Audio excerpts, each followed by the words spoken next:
diretamente dos estúdios de nossa casa, está na hora de mais um Late Night Show.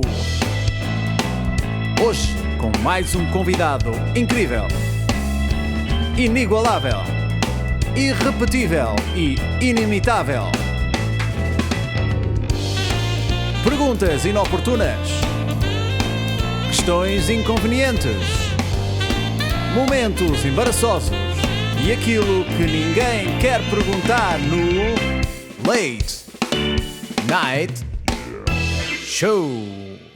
E com vocês, Bruno Mestre. Bruno Mestre, que digamos que sou eu.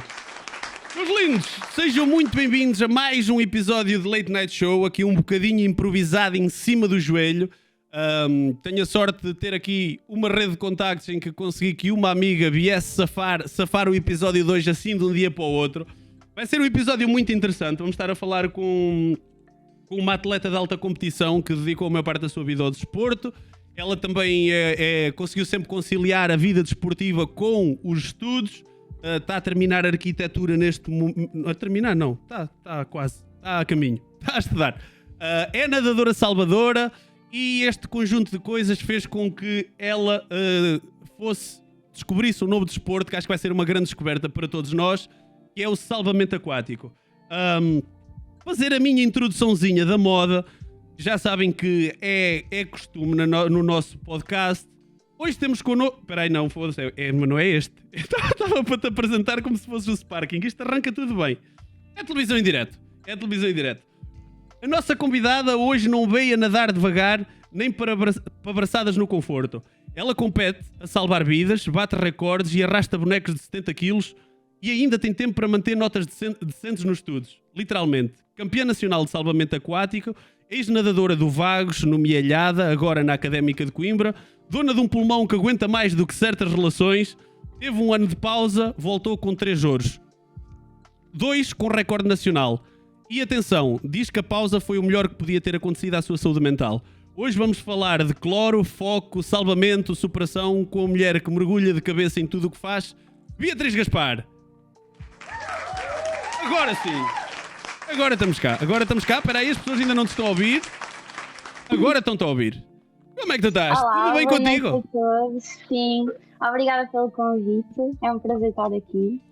Nadadora salvadora na Praia de Chaves? Não, ela era nadadora salvadora na Praia da Barra e tudo, tanto quanto sei, vai rumar para Norte, mas não é para Chaves. Vai rumar para Norte, mas não é para Chaves desta vez. Não é. Miúda, muito obrigado por teres aceito o convite. Nós já tínhamos falado há algum tempo. É miúda? Não, ele tem 20 anos. É carinha, mas engana. Toda a gente acha que eu tenho 16 anos. Ela deve ter que mostrar o BI para quase tudo. Atenção que a moça tem 20 anos. Por isso, engana, mas não se deixe enganar. Mas pronto, para verem o quanto eu estou velho, eu trabalhei durante alguns anos com a mãe da Beatriz. Entretanto, eu deixei a empresa. Hoje em dia a mãe dela também. Mas pronto, tivemos ali um ponto em comum. Daí eu conhecer a Beatriz desde que ela é miudinha. Moça, tu vens cá hoje para falar de várias coisas. E começando de jeito, estás a falar porque tu és mais ou menos da minha idade. E se eu for velho, tu também vais ser velho. Por isso é que tu não queres bem que não queres bem que a coisa aconteça. Mas temos que assumir. Beatriz, vamos focar agora aqui. Ok. E isto era eu a falar para mim próprio. Olha, desde que eu te conheço, e já há uns aninhos disto, sempre soube que tu fizeste competição de natação, etc. E isto vai ser a linha de tempo que nós vamos levar até chegar depois onde queremos chegar. Mas como é que aparece a natação na tua vida? Tu começaste muito cedo, começaste mais tarde, foi imposição dos teus pais, era uma coisa que tu gostavas? Como é que aparece a natação aí? É assim, eu desde que sou pessoa que nado, literalmente, porque a minha mãe tinha aulas de natação para quem é de Aveiro no antigo Beira-Mar, na piscina que pronto, agora já não está de pé. E ela começou a aprender a nadar lá porque teve um stress no mar. E entretanto ficou grávida de mim e começou a ir às aulas de natação grávida. Quando eu nasci, ela inscreveu-se nas aulas de natação para mamãe e bebê Então, desde os meus 6 meses que eu sempre nadei. Eu não sei o que é viver sem a natação, praticamente. Estás-me a dar aqui uma novidade, mas pronto, lá está. As coisas de não ser pai, nem ter lidado muito perto. Há aulas de natação mamã bebé? Eu percebi bem? Sim, eu não sei se agora ainda existem, provavelmente sim, mas sim, na minha altura havia. Ok. Então isso aparece, tu nadas desde sempre, mas nessa altura acredito que de uma maneira muito mais lúdica e muito mais como complemento ou só como exercício físico. Não estamos a falar... Em que ponto aí é que de repente aparece a competição? Porque eu quando te conheci, por acaso agora estar aqui a fazer contas é complicado para perceber a idade que tu tinhas naquela altura. Mas quando é que surge a competição aí? Porque eu acho que já naquela altura tu competias, a Perirrev na altura acho que patrocinava, tu já estavas em vagos e já competias. Sim. Eu compito desde os meus 7, 8 anos, porque sim, porque houve ali uma fase em que eu saí da escola municipal, eu aprendi a nadar no Beira-Mar, depois fui para o Galitos e saí da escola municipal, tive ali um aninho sem fazer nada, a experimentar outros desportos, inclusive fiz basquete e hóquei em patins. E depois decidi que queria voltar à natação e foi logo para a competição. E foi no Clube de Natação de Vagos, com cerca de 7, 8 anos. Na altura em que me conheceste, eu já devia ter uns 12, 13 anos e pronto, já competi há algum tempo.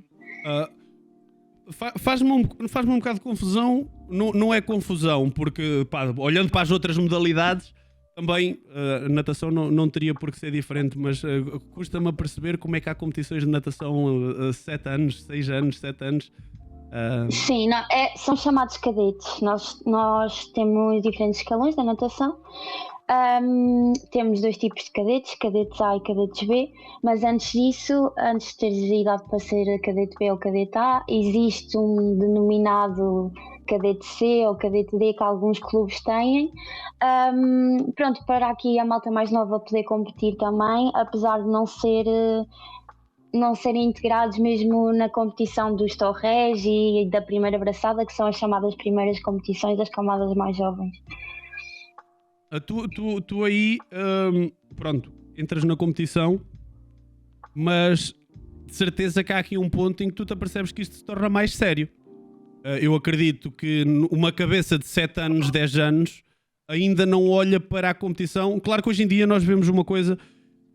Eu conhecendo a tua mãe, não acho que ela seja assim, mas hoje em dia há muito aquela pressão dos pais para os miúdos serem os melhores e fazerem e terem sempre o resultado, etc. Mas quando é que de repente isso se torna algo sério? No sentido de, ok, estou a lutar por títulos, tu percebes-te, ok, sou mesmo boa... Conhecendo a tua cabeça, eu acho que tu nunca achas eu sou mesmo boa. Tu estás sempre a achar que és uma merda. Mas isso é outro detalhe. Mas quando é que tu começas a pensar, espera aí, pode estar aqui um caso sério ou pelo menos posso começar a levar isto mais a sério? É assim, eu acho que houve diferentes fases. Boa, estamos aqui para ouvir, temos tempo. Eu tenho uma irmã, por exemplo, ela é cadete agora e ela tem 11 anos e nadou agora há pouco tempo também a primeira prova de 400 dela. E eu lembro-me que acho que assim o ponto de viragem na minha cabeça para levar a natação a sério foi mais ou menos com a idade dela, um bocadinho mais velha, que foi a primeira vez que eu nadei 800. E 800, para quem não percebe muito natação, é uma prova de fundo e são cerca de 32 piscinas ir e vir numa piscina normal de 25. É bastante e para uma criança tão nova ainda mais. E acho que foi nesse momento, nessa prova, que eu não ia com expectativas nenhumas, mas que eu comecei a perceber primeiro que o meu corpo era mais adaptado para provas de fundo e de resistência e que eu tinha uma resistência acima da média. E segundo, que se calhar eu até era boa para aquilo porque eu ganhei a prova com mais de 50 metros de avanço na altura. E até foi cá em Vagos e eu lembro-me de ter a minha família nas bancadas e deles fazerem grande festa quando eu cheguei à parede e eu acho que isso foi assim um pequeno ponto de viragem, apesar de eu ser muito nova nessa altura, foi um pequeno ponto de viragem na minha cabeça. O outro foi momentos antes, para aí um ano antes de eu ir para o centro de alto rendimento. Foi quando o meu rendimento desportivo começou a aumentar e quando eu estava na minha ilhada e comecei a fazer muitos bons tempos aos 400 livres, que na altura era a minha prova principal. E pronto, comecei-me a debater pelos primeiros lugares nacionais, tive diversas medalhas de vice-campeã nacional nos 400 livres e foi aí que eu comecei a perceber que se calhar aquilo era a sério e havia ali algo para trabalhar. Tu, como referiste ainda agora, acabas por ir para o centro de alto rendimento. Antes de irmos para lá, eu quero perceber como é que é para alguém que gosta da modalidade, como é que é para alguém que de repente está a ter bons resultados, como é que de repente recebe um chamamento. Para quem não sabe, os centros de alto rendimento são vários centros que as diversas modalidades têm espalhadas pelo país, onde por causa muitas vezes da dificuldade que modalidades mais pequenas têm na formação e em dar condições aos atletas para se formar, a própria seleção tem centros de alto rendimento para onde os atletas, independentemente dos clubes em questão, vão e fazem uma vida como atletas de elite para conseguir potenciar esse potencial desportivo. Acredito que para um atleta que leva a modalidade a sério, receber um convite desses deve impactar. Deve ter feito coceguinhas em algum sítio na cabeça. Como é que é receber um convite da seleção para te juntares a um centro de alto rendimento?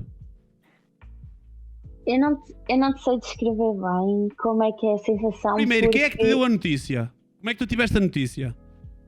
Ou melhor, como é que eu explicando isto, eu já sabia que, ou melhor, eu meti na cabeça que ia para lá. Então, era um objetivo teu? Era um objetivo meu, sim. Oh, boa, não sabia. Quando eu comecei a ganhar medalhas aos 400, eu comecei a projetar ir para o centro de alto rendimento. E toda a minha época antecedente à minha entrada no centro de alto rendimento foi com o objetivo de entrar para lá. Então quando eu recebi o convite foi, ok, consegui. Mas era uma coisa que na minha cabeça... Era uma coisa que na minha cabeça já estava muito intrínseca há muito tempo. Epá, mas... ok. É um grau de confiança que eu não te conheço, mas é fixe, não fazia ideia disso. Por outro lado, é um consegui, não é? Tipo, trabalhei para isto e consegui. Não houve um grito, uma felicidade, não houve nada. Que resposta tão murchinha do teu lado? Acho que não, porque foi um ano inteiro a ansiar por aquilo e depois consegui, olha, cumpri o meu objetivo da época.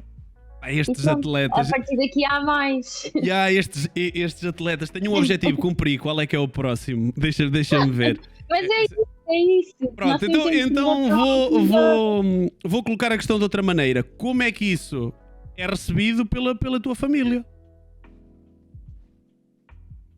Isso é uma questão muito boa, porque foi muito difícil, principalmente para a minha mãe e para a minha avó.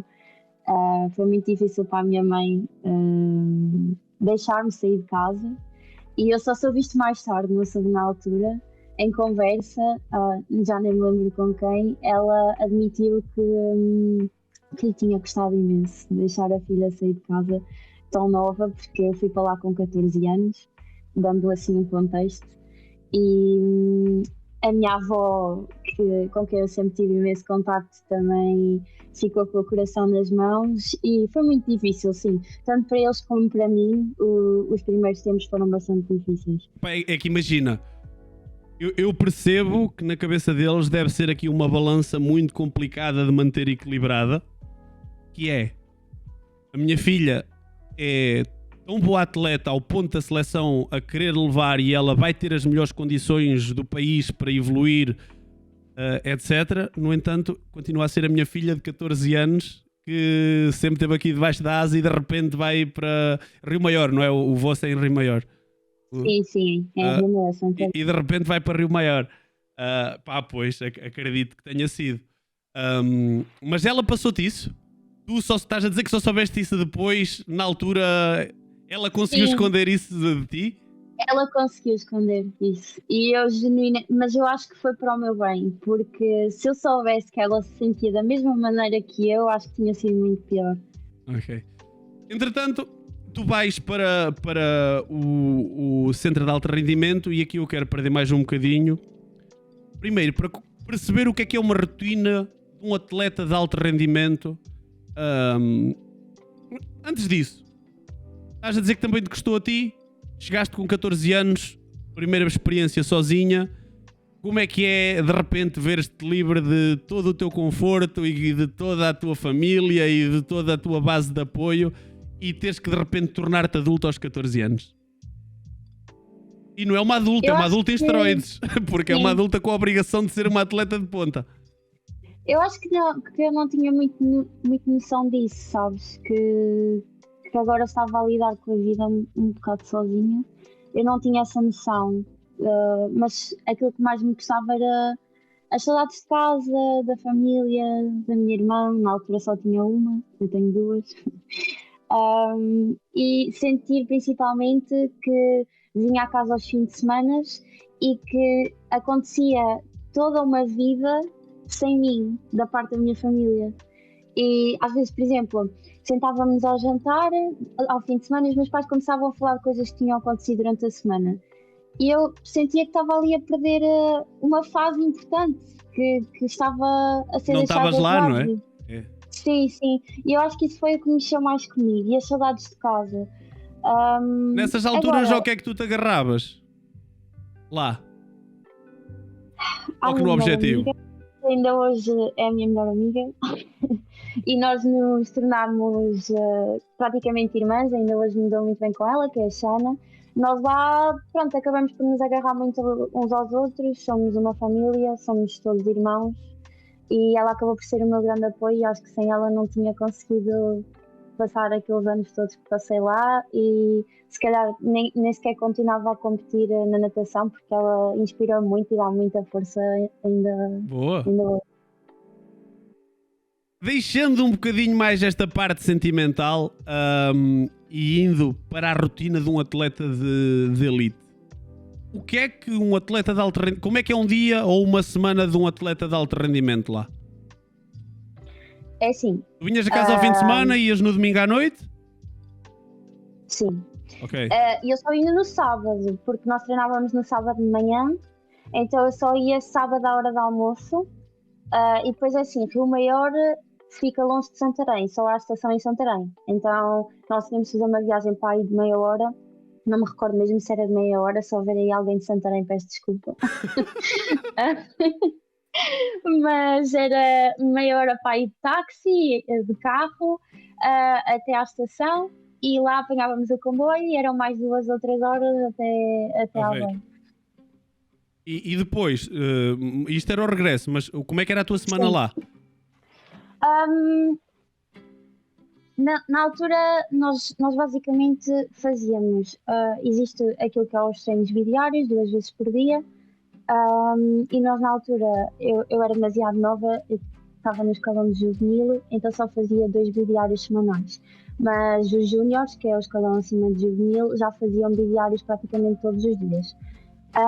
Os nossos treinos funcionavam ao contrário daquilo que se pratica normalmente nos clubes de natação, que é, os bidiários fazem-se de manhã, e os treinos normais fazem-se todos de tarde. Nós lá não. Nós acordávamos todos os dias por volta das 4h50 da manhã. 4h50? Sim. Comíamos, davam-nos tipo um lanchinho no jantar do dia anterior e a gente comia uma barrita e um iogurte. Normalmente tomávamos os suplementos, vestíamos a primeira coisa que nos viesse à mão. Havia malta que até ia de pijama e só com o quispo e íamos para a piscina.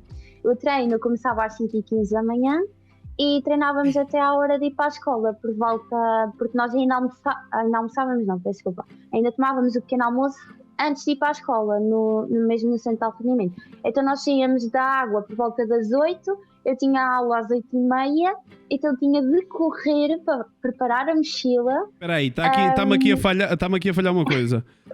Acordas às 4h50, disseste que o treino começava às 5h15. 5 e treinávamos até às 8, sim. São quase 3 horas. Sim. Ok, vais para as Você aulas... Você já segue o Bruno Mestre ou não? Espera aí, tenho que desligar aqui um alerta. Você já segue o Bruno Mestre ou não? Tenho que desligar aqui um alerta que está a fazer Você já barulho. segue o Bruno Mestre ou não? Desculpem. Quase que me furava aqui os tímpanos. Muito obrigado a quem é que seguiu. Não consegui ver quem foi, mas furou-me aqui os ouvidos. Mas está resolvido, desculpa. Quase 3 horas antes de ir para as aulas? Sim. Ok. E ainda havia dias que era bidiário com isto. Sim, depois o que é que a gente fazia? Isto ainda não acabou, porque eu ia para as aulas, tomava um pequeno almoço a correr, depois tinha a hora de almoço, a hora de almoço fazia ginásio. E normalmente só tinha 1h30, 2 de almoço. Então era tipo 1 hora para ginásio, meia hora para comer e o resto para me preparar para ir para a escola. E ao final do dia voltava a ter treino nos dias em que tinha bidiário, que no meu caso, por ser muito nova, era só 2 vezes por semana. Mas era todos os dias treinar às 5h15 da manhã. Duro. Vais para as aulas, almoças e depois, nos dias de bidiário, treinavas de que horas a que horas? Desculpa. Como assim? Quando voltavas das aulas, quando é que era o segundo treino? Eu tinha ginásio à hora de almoço e o treino da tarde normalmente era às 5h30, 6. Havia malta que chegava mais ainda há tarde. ginásio aqui a meio, é isso? Sim, há ginásio à hora de almoço. Deixa-me perceber uma coisa. A escola era muito longe do centro de alto rendimento ou é no centro de alto rendimento? Não. É mesmo ao lado, Isto é muito duro. Sim. E de vez em quando ainda tínhamos as medições, que era medir a massa gorda e não sei o quê, à hora de almoço, com ginásio. E depois eu consultas de fisioterapia, médico, aquilo que fosse preciso. A que horas é que terminava normalmente o teu dia? Relativamente cedo, porque nós tínhamos jantar sempre às 7h30 e depois de jantar era a cama. Por isso, por volta das 8h30, 9 eu já estava a dormir. Isto num ritmo praticamente de segunda a sexta. Segunda a sábado, neste caso, sábado de manhã. Sim. Como é que O é? treino de sábado era sempre mais tarde. Uma pergunta que entretanto já apareceu aqui no chat também, que é como é que eu conheço-te e sei que do teu histórico tu sempre tiveste boas notas. Como é que é esta conciliação desta rotina com as aulas? É assim, eu nunca tive muitas dificuldades na escola, mas é porque eu acho que o desporto te torna... Não sei muito bem explicar, mas quando tu estás muito tempo ocupado no desporto, chegas à aula, tu sabes que não vais ter tempo para estar depois, tu estás aquele tempo de aula, estás o máximo atento possível. Tanto que eu quase nem precisava de estudar para os testes. Se eu estivesse atenta nas aulas, eu decorava a matéria, chegava aos testes e conseguia fazer as coisas.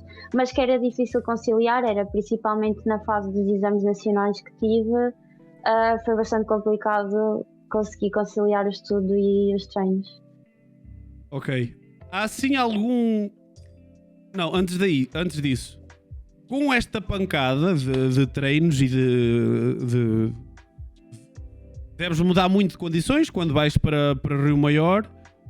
De repente o volume de treino acredito que não tenha nada a ver com o volume de treino que tu levavas de Vagos. De Vagos não, na altura já estavas na Mielhada, não é? Acredito que o volume de treino não tenha nada a ver.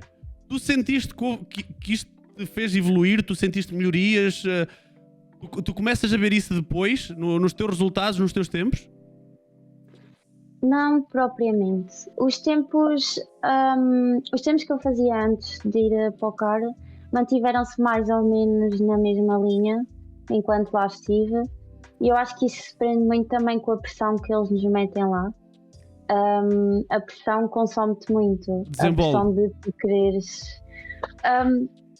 Imagina, eu quando estava na minha ilhada, eu tinha o objetivo de ir para o CAR e de fazer bons tempos. E fazia bons tempos aos 400, mas não tinha uma pressão de uma federação e dali alguém com um papel muito importante para eu fazer mínimos pós-europeus, ou tens de fazer isto, tens de fazer não sei o quê, porque estás num centro de alto rendimento. E quando tu entras para o centro de alto rendimento, todos os dias tu tens um pensamento na cabeça que é: eu tenho que fazer mínimos pós-mundiais, eu tenho que fazer mínimos pós-europeus, eu tenho de ser a melhor porque eu tenho as melhores condições. E eles lá não aceitam menos do que isso, entendes?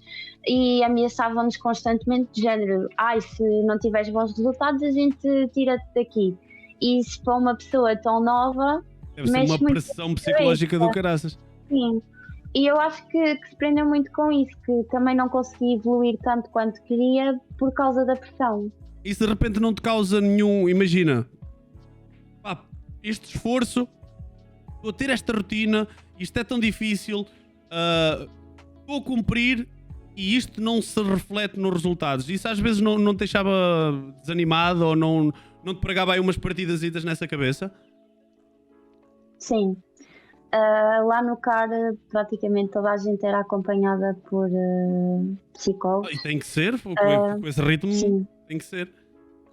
E mexeu muito comigo, tanto que nos meus últimos, eu estive lá 2 anos e no meu último ano entrei num estado depressivo e num burnout muito intenso por causa disso.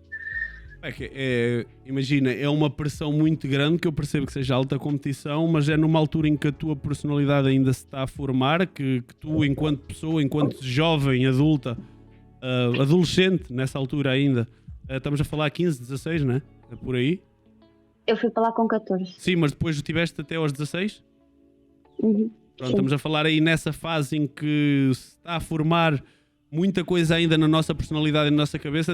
É um ritmo que eu conheci alguma da realidade dos centros de alto rendimento de basquete, mas da natação parece-me, pela tua descrição, muito mais intenso.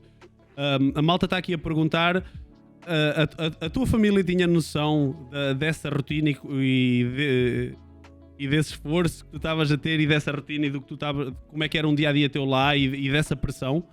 Eles iam estando a par de tudo o que acontecia lá? Como é que eles geriam isso? Sim, mas eu acho que Ou os tu meus protegias pais, a tua família e não passavas tanto? Eu protegi bastante a minha família a nível da minha saúde mental, de não lhes contar que estava completamente em burnout e que me sentia bastante depressiva com a minha rotina toda. Mas eles estavam a par de grande parte da minha rotina, tanto que eu acho que quase todos os pais de alto rendimento se vão deixando um bocadinho levar também por aquele ritmo, porque é aquilo que é suposto tu fazeres quando és um atleta de alto rendimento, então os pais aceitam isso. Mas sim, eles estavam a par. Entretanto, nesta passagem, tu dizes que esses tempos não subiram muito, mas aposto que também te deu a coisas boas, não é? Tu de repente estás na elite do que é a natação em Portugal. Que coisas positivas é que tu tiraste de ter estado no centro de alto rendimento? Foi as competições internacionais, foi prémios, foi a experiência? De certeza que houve coisas positivas. Sim, acho que a experiência... Demoraste bué fez-me tempo a bastante. pensar. Demoraste bué tempo. Epá, se calhar houve, não sei. Deixa-me ir aqui uma gaveta. Epá, tu estavas na elite, não é? Eu acho sim, acho que a experiência me fez crescer bastante enquanto pessoa, mas na altura, eu antes de ir para o centro de alto rendimento, eu já ia às seleções nacionais, depois disso continuei a ir às seleções nacionais, por isso não houve ali nada de novo.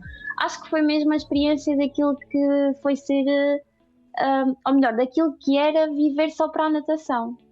Ok. Deu-me uma realidade completamente diferente da vida. O que é que era ser Isso. atleta, do que é que era ser atleta de alto rendimento, e foi essa a Sim, experiência. sim. Entretanto, tu disseste que só estiveste lá 2 anos, foi por opção? Como é que se dá essa saída do centro de alto rendimento? A minha saída, como eu já disse, eu estava num estado assim um bocado mau mentalmente e coincidiu com a altura do Covid. E na altura o centro de alto rendimento fez assim uma limpeza a toda a malta que lá estava, que era para vir uma nova geração de atletas. E eu fui uma das pessoas a quem eles fizeram essa limpeza, porque os meus tempos pronto, não tinham melhorado nada assim de especial. E pronto, eu também acabei por aceitar porque achei que já não me estava a fazer bem, estava mesmo em burnout total e depois disso acabei por ir nadar para Coimbra. Isso, sentiste essa saída? Uma pergunta um bocado mais chata, mas sentiste essa saída como uma derrota ou como um alívio? Um bocadinho dos dois. Eu acho que não consigo escolher um lado nessa pergunta. Porque, por um lado, eu pensei, eu falhei, eu devia cá continuar se quer ser a melhor, mas por outro era, já não tenho de viver isto, já não tenho de viver com esta pressão, já não tenho de ter esta rotina tão exaustiva e não tenho de ter pessoas constantemente a dizer-me aquilo que eu tenho de ser, da maneira que eu tenho de ser e aquilo que eu tenho de fazer. Acabaste então por sentir esse misto. Dizes que voltas então nessa fase, vens logo para Coimbra. Eu sei que depois tu tens aqui uma fase em que estiveste mesmo parada e afastaste. Foi logo aí? Não, foi no primeiro ano da faculdade. Foi no primeiro ano da faculdade, ok. Voltas para Coimbra, uma cidade nova, um clube novo, novamente a viver sozinha, 16 anos. Como é que se dá essa escolha? Porquê Coimbra? Porquê Coimbra? A família do meu pai é de Coimbra. Eu nasci em Coimbra e desde pequena que tenho um amor enorme por Coimbra e pela cidade. Isto é engraçado porque eu sempre disse aos meus pais que um dia ia morar em Coimbra e assim foi. Quando saí do centro de alto rendimento, pedi aos meus pais para ir para Coimbra. Na altura eu já nadava pelo União de Coimbra, porque nós quando estamos no CAR podemos escolher um clube para representar. Não temos... Pronto, claro, como estamos a treinar lá, não temos de treinar com esse clube, então pode ser um clube qualquer de qualquer cidade do país. E eu na altura já nadava pela União de Coimbra, então foi uma escolha um bocado óbvia para mim. Tu voltas e falaste que nessa altura com essa pressão estavas num burnout, numa depressão. Filipe, inclusive, pergunta aqui o que é que tu sentes que foi o fator mais que te levou para lá, se foi o conjunto dos fatores, se foi a dieta, se foi o descanso, o que é que tu sentes que te levou mais para lá? Foi tudo? Foi... O que é que me levou a esse estado depressivo? Ok, isto é um bom ponto porque houve uma prova específica que me disputou este episódio todo depressivo, mas depois ele tornou-se contínuo com a junção de todos os fatores. E esta prova específica foi quando eu tentei fazer mínimos para os Jogos da Juventude, que é uma prova que existe, é tipo Jogos Olímpicos, mas da Juventude, e aos 400, que era a minha prova principal, e no meeting de Coimbra, então fui tentar fazer o mínimo, nas eliminatórias não consegui, então achei que à tarde nas finais ia conseguir e fiquei a 2 segundos. Ei. E 2 segundos aos 400 é nada. Praticamente nada, sim. E para mim foi mesmo aquele ponto de viragem em que eu pensei, o que é que eu estou a fazer à minha vida? Porque é que eu estou a sofrer tanto e não consigo alcançar os meus objetivos? E depois eu vi os meus colegas e os meus amigos a irem aos Jogos da Juventude e eu a ficar cá, e houve ali qualquer coisa que me despoltou este episódio todo. E depois, claro, foram-se juntando episódios lá no Centro de Alto Rendimento, tudo aquilo. Quanto mais tu falhas nestes teus objetivos, eu falhar em ir aos Jogos da Juventude fez com que a Federação me metesse mais pressão em cima. Então, e é um acumular. Sim. Ok. Depois então, finalmente tens essa libertação, e desculpa ter voltado aqui um bocadinho atrás, mas o pessoal do chat vai interagindo, e quando eu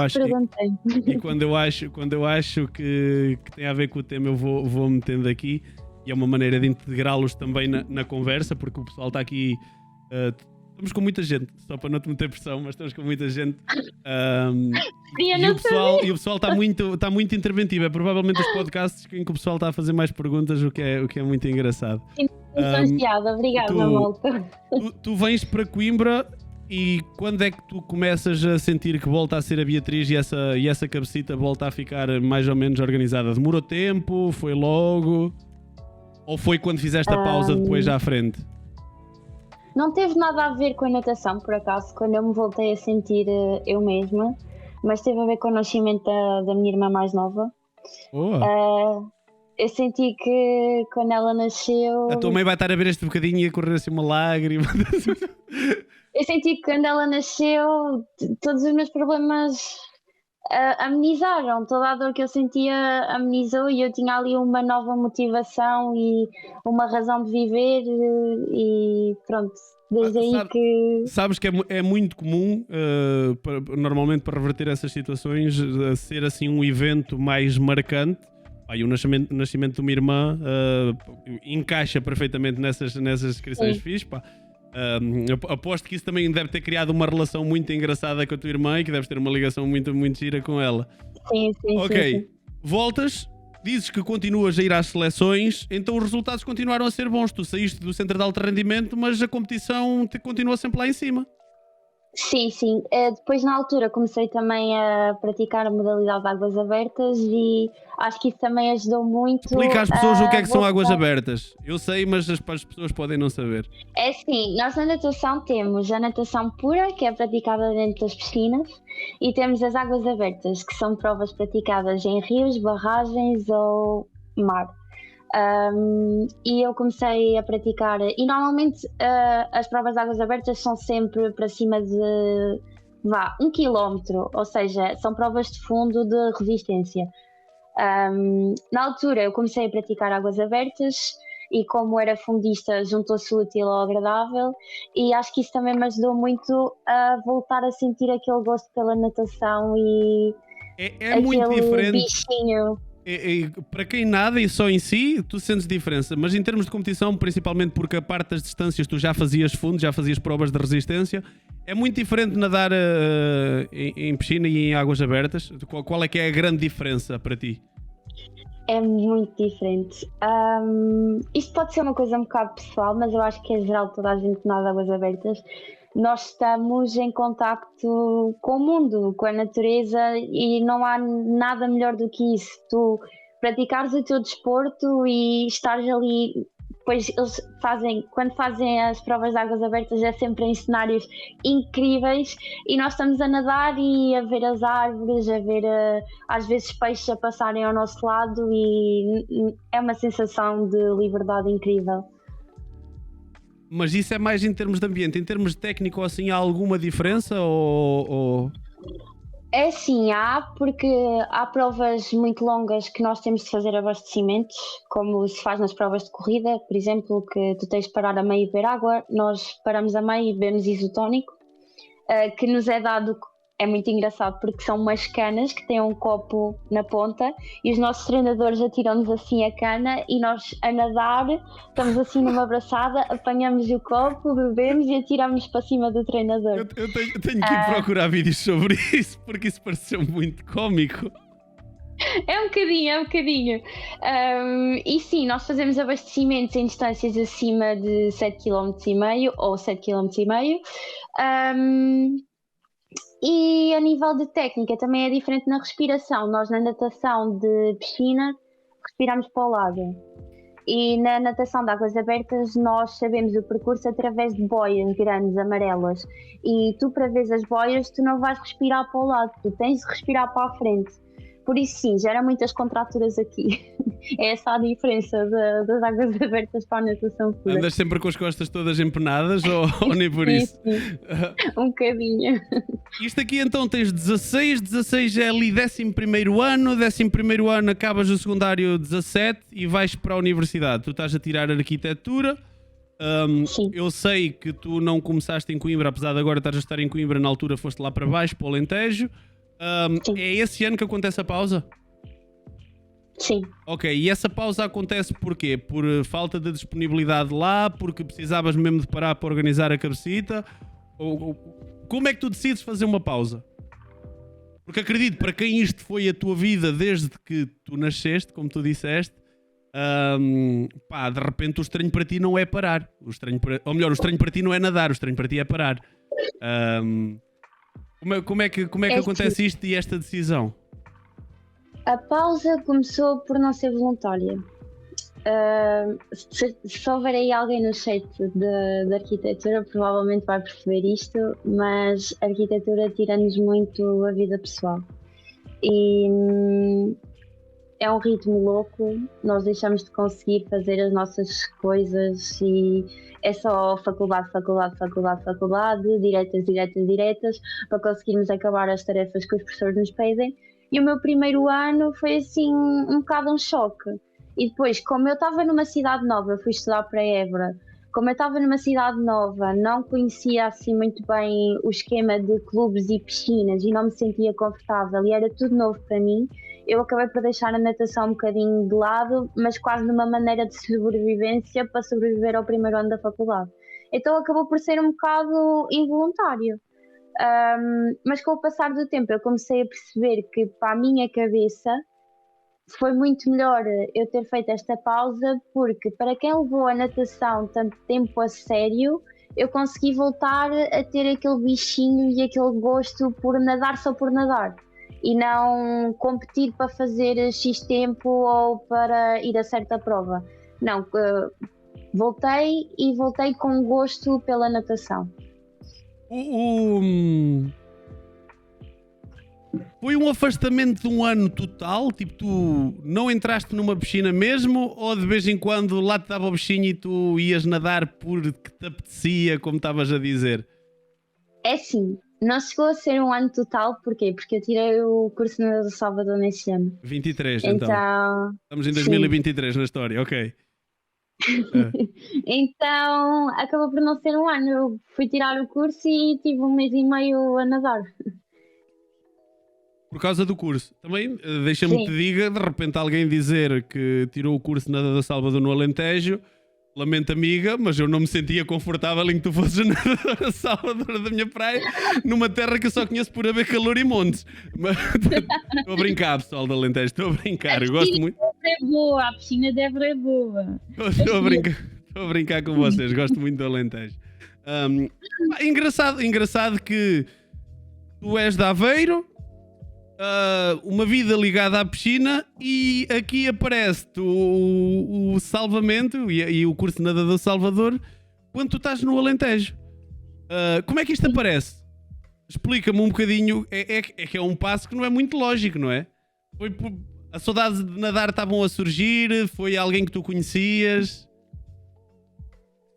É assim, a história é um bocado fora aqui do contexto, mas eu durante 5 ou 4 anos fui de férias para a mesma praia e acabei por, que é a praia dos Aveiros, em Albufeira, e acabei por fazer amizade com os nadadores salvadores lá e na altura eu treinava nas férias e ia para o mar fazer treinos de águas abertas de manhã, à mesma hora em que os nadadores salvadores estavam a entrar ao serviço. Então acabou por se criar ali uma amizade quase óbvia e durante 4 ou 5 anos eles foram os meus melhores amigos durante as férias e eu passava as minhas férias praticamente todas com ele e até acabava por fazer algumas tarefas deles. Estava de férias, não tinha nada para fazer, queria-os ajudar a ir buscar alforrecas ao mar ou assim, ajudava-os e eles acabaram por me ensinar muita coisa. E houve uma altura em que um deles, que é o Diogo, virou-se para mim e disse assim: olha, podias tirar o curso de nadador Salvador, és nadadora e eu acho que até tinhas facilidade em fazer. E isso ficou assim parado na minha cabeça durante muito tempo, até eu estar em Évora, sentir saudades de nadar e pensar: acho que está na altura de tirar o curso de nadadora Salvador. E foi a melhor coisa que me aconteceu até hoje. Mas isso surgiu assim do nada ou cruzaste com algum anúncio que ia haver cursos? Como é que aparece? Não, por acaso, o curso até abriu por minha causa, porque nós precisamos de no mínimo 10 pessoas para abrir curso e eu andei a recrutar pessoas para que abrisse o curso em Évora. Ok, não sabia, não fazia ideia. De repente andaste a chatear toda a gente para vamos preciso de 10 pessoas. Precisas de 10 pessoas para quê? Vamos sair à noite? Vamos de viagem? Vamos ser quê? Não, para ir ser nadador Salvador. Era uma coisa que eu não... Pronto, ok, é uma forma de ver e ainda bem que aconteceu, porque eu sei que tu tens muito gosto nisso hoje em dia. E há aqui vários caminhos por onde podemos ir agora. Nesta altura, acredito que a parte da competição ainda não tivesse nos teus planos. A parte da competição de salvamento aquático. É sim. Eu, quando tirei o curso, o meu formador, que é o Marco Galamba, recomendo muito. Se alguém quiser tirar o curso da Salvador, tirem com Lá ele. fazer campanha. Ele é vice-presidente da FEPONS, que é a Federação Portuguesa de Nadadores Salvadores, que é quem promove estas competições de salvamento aquático cá em Portugal.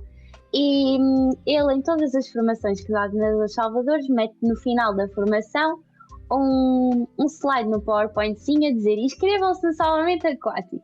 E na altura eu fui quem tirou a melhor nota no curso de nadador Salvador, e ele gostava bem de mim e disse-me: olha, porquê é que não te inscreves na minha equipa de salvamento? E eu na altura ouvi aquilo e pensei: que ridículo, ir agora fazer provas de salvamento, não sei o quê. Entretanto, passou-se o tempo, eu fiz a minha primeira época balnear, e em outubro ele manda mensagem assim: olha, queres ir fazer a tua primeira prova de salvamento?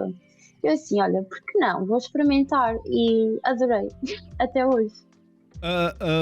Para o pessoal que está aqui que não percebe muito bem, nós associamos sempre os nadadores salvadores à vertente da época balnear, não é? Às praias, ao cuidado, mas estamos aqui a falar, para além disso, a Beatriz também compete nesta modalidade. Explica um bocadinho o que é que consiste a modalidade para pessoas que, como eu, nunca tínhamos ouvido falar disso até o dia de hoje. Eu já ouvi por te conhecer, mas no que é que consistem as provas? O que é o salvamento aquático? Como é que é, rapazolas?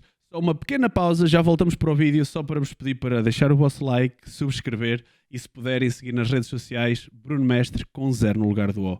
Agora, vamos voltar para o vídeo.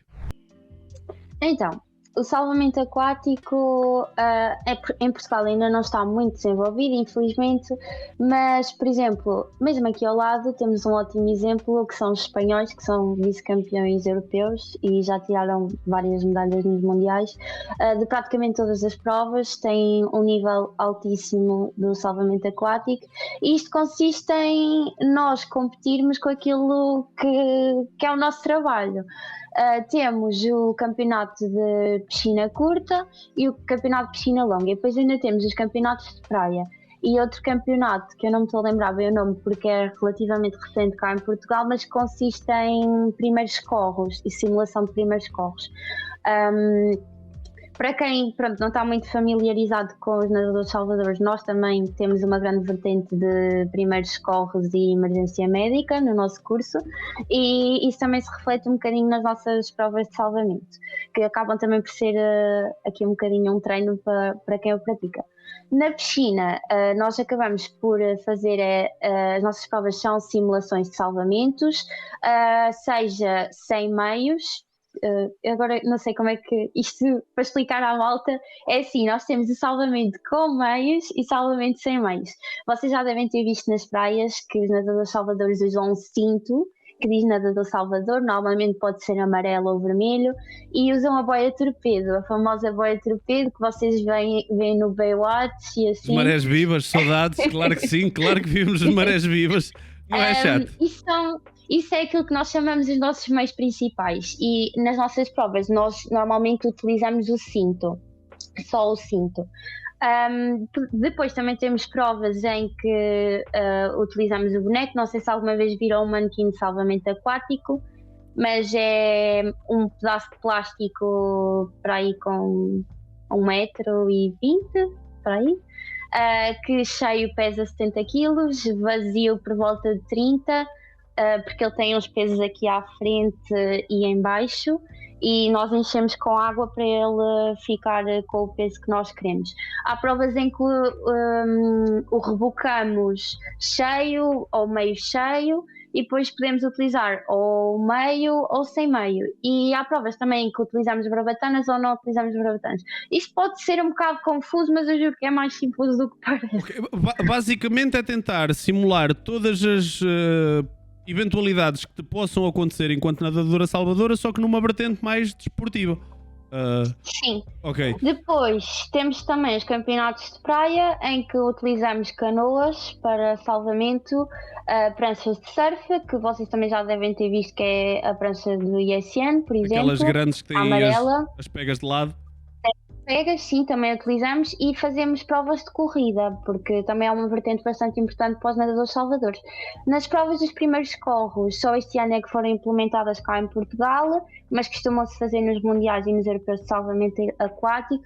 Eu, infelizmente, este ano não consegui participar, mas é a simulação de um cenário em que temos vítimas reais, podem estar em pânico, podem estar inconscientes ou não, e nós temos de agir consoante o protocolo que sabemos e ganhamos pontos consoante isso.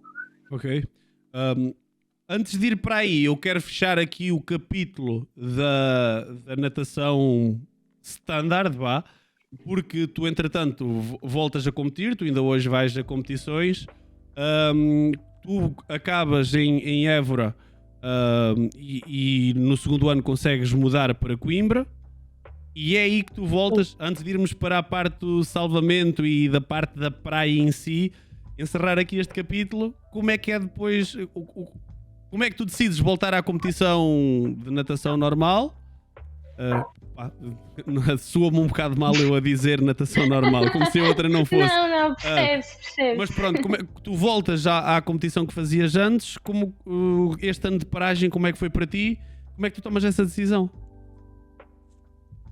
Foi quase natural, porque eu tinha bastante saudades de nadar e não me imagino sem a natação. A Beatriz não é Beatriz sem a natação. E essa parte Então do salvamento foi... não tapava esse buraquinho aí da tua vida? Não, Ok. não tapa. Como é que acontece esse regresso? Depois de uma história tão pesada que vem para trás, apesar de muitos sucessos, mas também muito cansativa, que te levou a um ponto assim mais chato da tua vida. Foi bom? Foi prazeroso? Tu gostaste? Ou não tinhas memórias daquela altura mais chata? Não, foi bastante nostálgico e como eu já tinha referido antes, foi gratificante voltar a nadar e voltar a nadar com outra mentalidade. A mentalidade de eu nado porque gosto, estou aqui porque gosto e porque tenho gosto ao desporto e não porque tenho de fazer X tempo, sabes? Não meter pressão em mim. E isso refletiu-se nos teus resultados? No início não, porque eu estava a recuperar de uma paragem, mas agora sim. Ultimamente acho que se tem refletido bastante o facto de eu não meter pressão em mim mesma. Ok, boa. Então esta vertente vai continuar sempre por aqui. Voltando, agora encerrando este capítulo, que acho que não há aqui muito mais... não, por acaso há, que havia aqui uma pergunta do Paulo. O Paulinho tinha feito aqui a questão de se achas que a natação é uma modalidade que tem que haver uma especialização tão precoce, começar assim tão cedo. Está a perguntar porque no mundo do futebol fala-se muito sobre isso. A maior parte das pessoas que só praticam futebol desde cedo chegam a alto rendimento, mas duram pouco tempo. Ok. Achas que este início desta especialização é importante que seja assim tão cedo, ou achas que depois dessa pressão pode prejudicar e a coisa pelo menos no início podia ser levada assim de uma maneira mais leve? Ou achas que para o alto rendimento tem que ser assim, ponto? É assim, quando se referem à especialização... É dedicar-se mesmo ao desporto, no sentido de... Imagina, não experimentares outras coisas e estar só focada naquilo no sentido de competição. Não acho que tenha de ser feita tão cedo. Acho que se deve aprender a nadar desde cedo, sim. Isso é bastante importante para se ter um futuro bom, competitivo na natação, mas levar tão a sério desde cedo, não. Por exemplo, o caso da minha irmã, eu com a idade dela comecei a desistir das minhas outras atividades extracurriculares para me dedicar só à natação. E hoje em dia eu digo à minha mãe, não vale a pena, deixar fazer aquilo que ela quer, as atividades que ela quer, o máximo que ela conseguir, deixar experimentar imensas coisas, não vale a pena estarmos a levar isso com essa seriedade. Ok, o Castro pergunta-te aqui se hoje em dia é possível fazer vida através da natação em Portugal. É uma modalidade em que tu, a determinados níveis, consegues viver da modalidade, ou só casos muito pontuais? Não, só casos muito pontuais. E só existe um caso em Portugal que consegue viver da natação, que é o Diogo. Porque não? Mesmo A nos clubes federação- grandes, mesmo nos clubes grandes, os outros atletas não conseguem, têm todas outras profissões? Sim, grande parte deles sim. Ninguém em Portugal consegue viver só da natação, a não ser o Diogo e pouco mais. Ok. Vejo o que eu digo, que da malta estar interventiva é fixe, que eu gosto de ter a malta a participar. Então, voltas, mas há aquela parte aqui que aparece na tua bibliografia, nas entrevistas que tu dás, que é este ano faz com que num regresso à competição tu ganhes 3 medalhas, 2 delas com recorde. Isto foi no salvamento. Sim. Ok, então tu estreias-te e como é que é essa estreia na competição? Tu disseste que correu bem, o que é um correr bem? Na competição de salvamento ou de natação? Salvamento. Foi onde vieram as medalhas. Sim, não sei, olha, era tudo novo. Eu estava bem nervosa porque era um mundo novo, um desporto novo, e depois as provas requerem um nível muito grande de concentração porque tu tens de te lembrar de todos os passos que tu tens de fazer senão és desclassificado. Mas não sei, correu bem, senti-me bem, apesar de estar bastante nervosa também por não competir assim a sério há bastante tempo, e fiquei, claro, muito surpreendida com os resultados que tive. Não achava mesmo que me ia sair tão bem, até porque lá está, eu agora levo o desporto muito na diversão, porque gosto, porque gosto da modalidade, então eu fui para lá mesmo A maneira para me divertir. é bem engraçado. A maneira como tu dizes isto, de quem me saca 3 ouros e 2 com recorde nacional. Isto Mas é é surreal. por diversão. Isto é surreal. Para um ano, volta à competição passado um ano. Tira-me 3 medalhas de ouro, 2 delas com recorde nacional. Epá, não, senti-me bem. Estava a competir porque finalmente gosto. Man, por amor de Deus. Fui sincera, Bruno. Pronto, eu acredito que sim. Acredito que sim. Há expectativa aqui para este europeu, vai acontecer em setembro, não é? Vai ser onde? A Polónia. Vai ser na Polónia. Estás confirmada, não é? Como campeã nacional estás confirmada. Quais é que são as tuas expectativas? Como Portugal é um país a começar agora na modalidade, as coisas estão muito moderadas. O que é que tu esperas deste campeonato da Europa em setembro? É assim, eu vou lá para dar o meu melhor e principalmente pela experiência, para me divertir. Gostava imenso de melhorar os meus tempos e acho que neste momento é o meu único objetivo. Assim, os meus tempos já são recorde nacional, era melhorar os recordes nacionais. Mas se não melhorar, também tudo bem. Já é ótimo estar no europeu e estou ansiosa para conhecer também as outras seleções e principalmente a Polónia também. Vou à Polónia no fim deste mês. Estava-me a lembrar agora. Sei lá, tanta questão aqui. Tu vais nestas competições. Tu disseste que não conseguiste ir ao último europeu, apesar de estares também classificada. O que é que se passou para não acontecer, para não ir? Os mundiais. Os mundiais, desculpa, sim. É assim. Como eu referi antes, a Federação Portuguesa de Natação não está muito desenvolvida cá em Portugal. E nós tínhamos um apoio da Vodafone de cerca de 9.000 euros, acho eu, que nos foram retirados. E então, sem patrocínios, a Federação não nos conseguiu levar à Austrália. A velha história do desporto português. Sim. Porque seriam precisos levar pelo menos 3 a 4 atletas, mais uma equipa técnica, e não havia sequer dinheiro para 2 bilhetes. Pois, e as viagens para a Austrália não é E é uma pena, porque se vocês já viram o Bondi Rescue e essas séries, os australianos são os melhores no salvamento aquático, é mesmo surreal, e eles têm os melhores nadadores salvadores lá, então ia ser uma experiência incrível. Nós vamos poder acompanhar isso em algum sítio? Isso é transmitido ou tem... Sim, é transmitido. Depois, por Não favor, sei, manda-me não isso. sei bem qual é o link, mas eu depois... Ainda deve faltar, bué, divulgo, provavelmente sim. ainda nem há.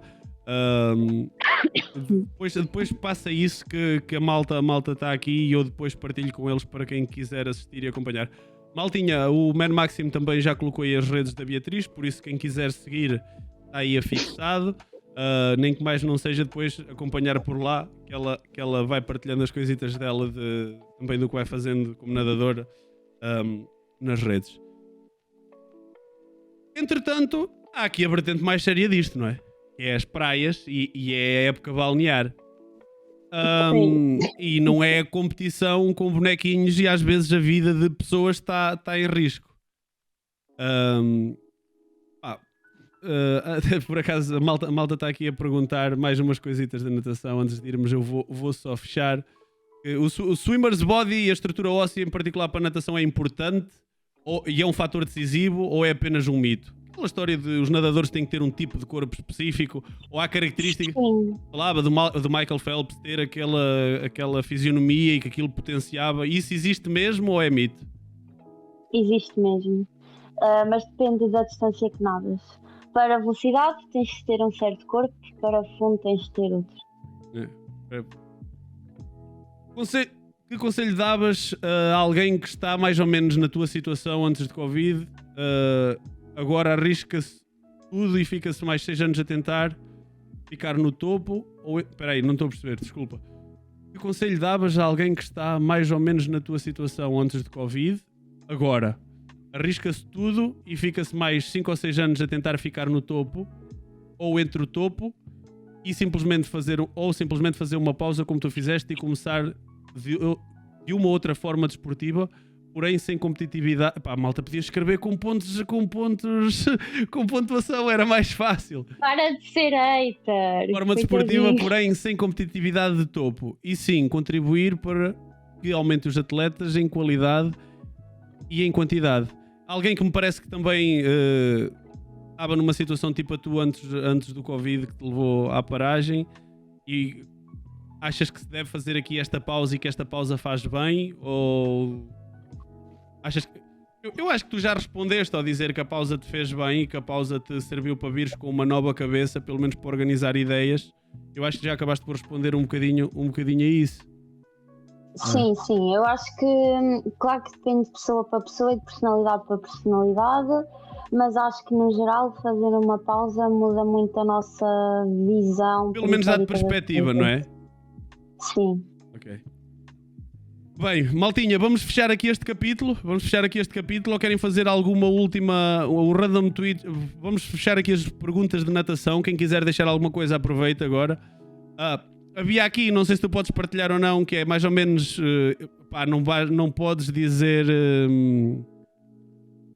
não precisas dizer valores exatos, mas quanto é que ganha um nadador Salvador numa época balnear? Ou por mês? Ou alguma referência? A malta está aqui já tudo a pensar em ir tirar cursos por tua causa. Então estou a perceber se isto compensa. Depende da praia onde trabalham, malta. Não trabalhem na zona de Aveiro. Sério, muito mal. Eu acho que o teu patrão, até à altura de agora, vai ficar super feliz de te ver a dizer isso. Não faças um corte disto e metas no Insta, por favor. Vou fazer um Reels disto e de certeza que lhe vai chegar. Então isto depende de praia para praia, o que é que varia, sim, como é que varia? É assim, eu vou-vos dar valores ao dia, mais ou menos. Eu esta época balnear estive a receber 47 euros ao dia. Trabalhei na Praia da Barra, aqui em Aveiro, mas nós somos das zonas mais mal pagas, por isso não trabalhem cá. É só o que eu digo. Tu não estás a facilitar a tua própria vida. Eu estou aqui a dizer... Procurem as condições de trabalho. E quais é que são as zonas onde se paga mais? Alentejo, Algarve... Sério? E zonas de piscinas. Piscinas e praias fluviais pagam muito bem. Eu tenho colegas meus que tiraram comigo o curso e estão a receber 80 euros por dia. Por isso, se vocês querem um hobby assim de verão e querem ganhar uns trocos, tirem o curso, vale a pena. Opa, Estava-me a rir com o comentário, com outro comentário que apareceu aqui. Queres partilhar? Não quero. A parte do Algarve, que à partida tu pensas que é a parte mais... Pois, mas como isso são concessões e lá também é a zona com mais dinheiro nessa época, provavelmente é esse o motivo de pagarem mais, não é? Porque a vida do nadador Salvador no Algarve, à partida, não tem tanto risco, nem é tão complicada como a vossa aqui no Norte. Sim. Ou estou a pensar Mas mal? nós continuamos a ser pior pagos. Ela está muito a bater nisto. Isto de alguma maneira marcou-a. Ok. Dá-se esta... Espera aí que ainda havia mais... O pessoal hoje não para. E isto é muito bom. O Random Twitch Username perguntou se tu alguma vez experimentaste polo aquático. Não, mas gostava. Acho que é interessante. Fixe. Mas também é uma modalidade que em Portugal não tem muita expressão, pois não? Também tenho ideia que não. Têm, principalmente nas equipas femininas. A sério? Sim. Tenho uma irmã de uma colega minha de equipa que já foi a competições internacionais, compete pelo Benfica e sim, as raparigas principalmente costumam tirar bons resultados no polo aquático. Boa.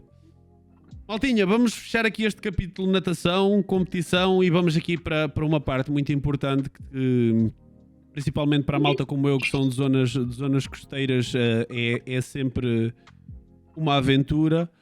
E então, tu de repente com 19 não, tinhas 18 anos, a tua primeira época balnear, 2023, menos 2 anos do que agora, estás com 20, suponho que sejam os 18.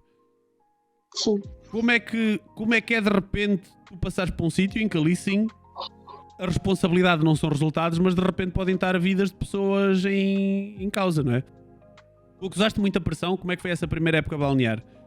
Quais foram os maiores desafios?